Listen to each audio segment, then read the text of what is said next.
কয়েকদিনের টানা বৃষ্টি আর কালবৈশাখী ঝড়ে ক্ষতির মুখে পড়েছে রংপুরের বিখ্যাত হাড়িভাঙা আম। ঝড়ে অনেক আম গুটি ঝরে পড়ায় উৎপাদন ব্যাহত হওয়ার শঙ্কা বাগানীদের। তবে কৃষি বিভাগ বলছে, সামান্য ঝড় বৃষ্টিতে আমের ফলনে বিপর্যয়ের শঙ্কা কম।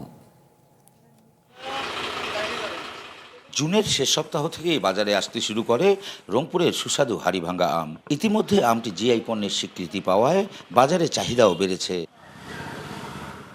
তাই তো প্রতি বছরের মতো এবারও ভালো ফলনের আশা নিয়ে বাগান পরিচর্যায় ব্যস্ত আম চাষিরা।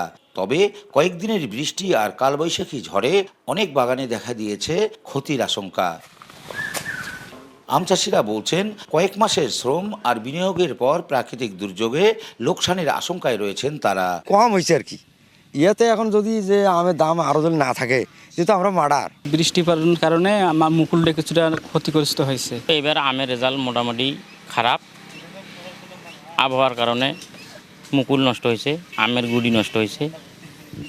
এখন বর্তমান আশা করতেছি যে যদি সরকার আমরা রপ্তানি করে বাইরের দেশে নিয়ে যায় হয়তো, তাহলে 2 পয়সা আমাদের উপকার হবে। ঔষধ স্প্রে করতেছি শুরু থেকে, মানে ভালো করার জন্য, গাছে ফলন তো আনার জন্য, আর পোকামাকড় থাকে না, আমে পরিষ্কার থাকে, খাওয়া তো শস্য হয়, ভালো হয়, এই জন্য স্প্রে করেছি গাছে। তবে কৃষি বিভাগ বলছে, কিছু এলাকায় আংশিক ক্ষতি হলেও সামগ্রিকভাবে বড় ধরনের বিপর্যয়ের আশঙ্কা নেই। আবহাওয়া স্বাভাবিক থাকলে গাছে থাকা আম থেকেই ভালো ফলন পাওয়া সম্ভব।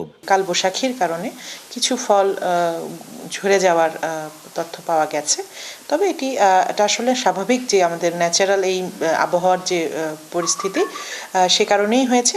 এ থেকে খুব বড় ধরনের ক্ষতি হবে বলে আমি মনে করি না। চলতি বছর 2665 হেক্টর জমিতে হাড়িভাঙা আমের চাষ হয়েছে।